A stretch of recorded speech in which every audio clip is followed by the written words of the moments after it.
So one of the things I had speculated that the truck might be help lift the hose, but wasn't thinking about that. I'm from Pennsylvania where the wells are generally quite a bit deeper, and they'll use like a hose reel with the router to retrieve the hose, because obviously your 300-400 feet of hose becomes heavy. Whereas this is only 65 feet of hose or so, if I recall. They were easily able to lift it by their hands out from the well. Did have an appearance of what looked like the grout was, the water was having a heavier mixture of grout, so I decided to do my third video, presuming we are about received nearly at the finalization, the final steps of this well abandonment. Might be wrong, so we might be going into the fourth video with my cell phone battery slide, so we'll see.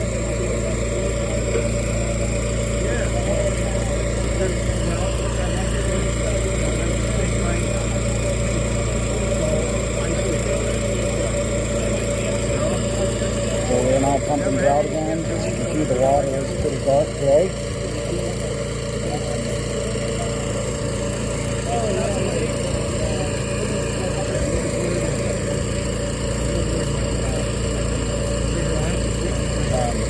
One of the other gentlemen here was saying, and he would, in a situation like this, normally use like a small PVC trimming pipe, because you can lose. It can be difficult sometimes to retrieve your pipe or your hose, and there we have now this grout appearance. But anyway, his thoughts were a hose like this being quite expensive, which I imagine it would be, but I'm sure these guys know what they're doing.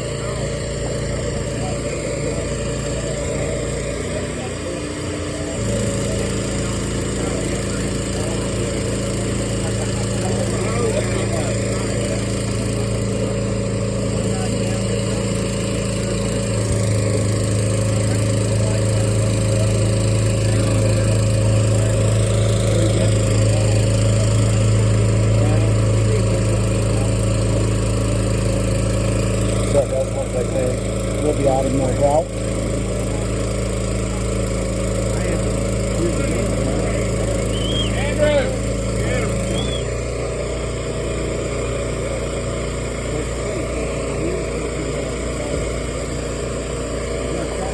Perhaps not.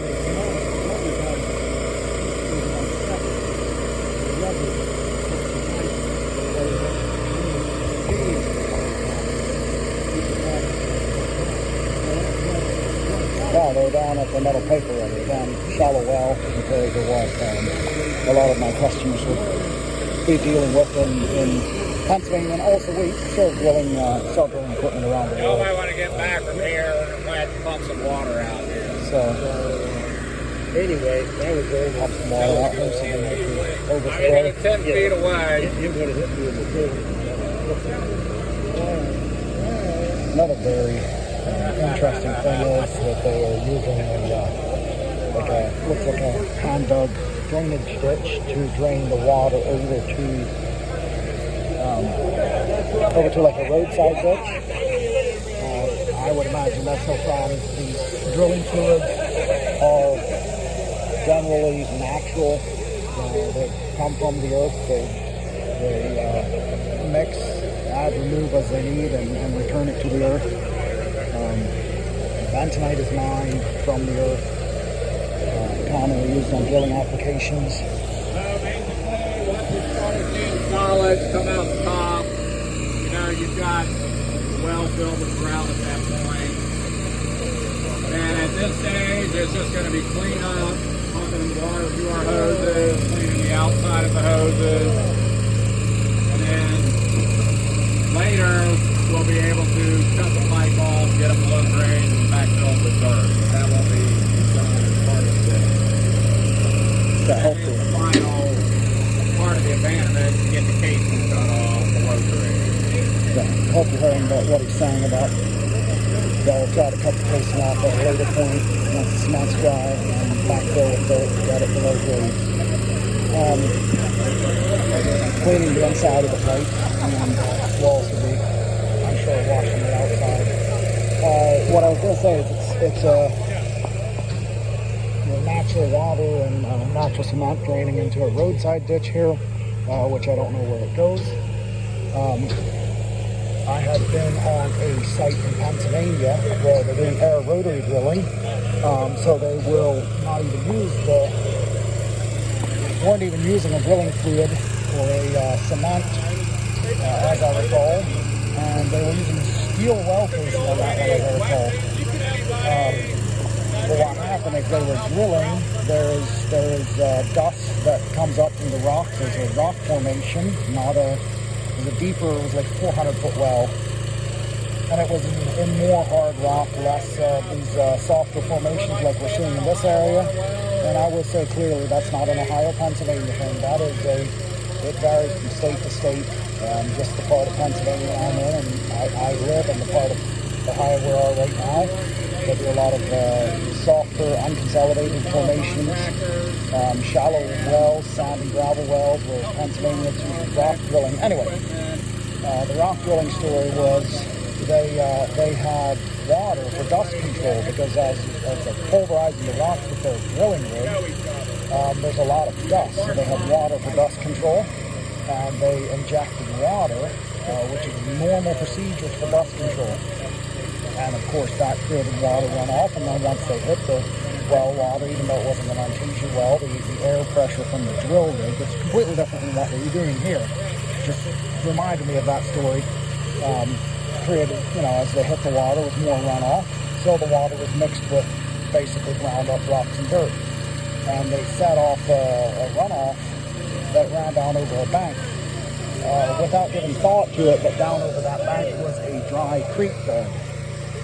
And while the drilling regulations in Pennsylvania are not strict, there's people always looking for trouble. One of the neighbors, the gentleman having the well drilled, told, I assumed it was like the Department of Conservation Natural Resources or the Fish and Boat Commission, and the driller or the homeowner was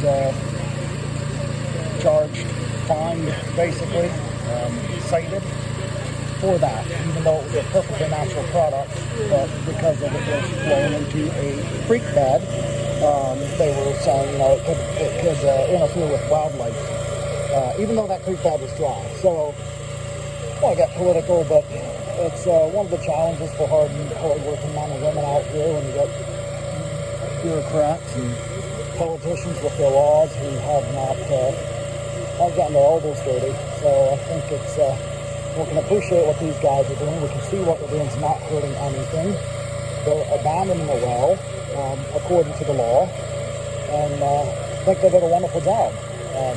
Obviously, they will finish the cutting off and the backfilling at a later date, but hopefully this video helps you understand a little bit of the hard work that goes into the well drilling industry, into the water well industry in general.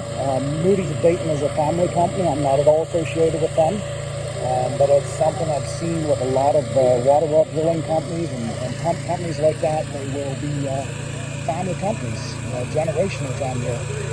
That's something huge, because it's men in denim pants and dirty hands made America what it is today. So kudos to these guys for a great presentation. Thank you.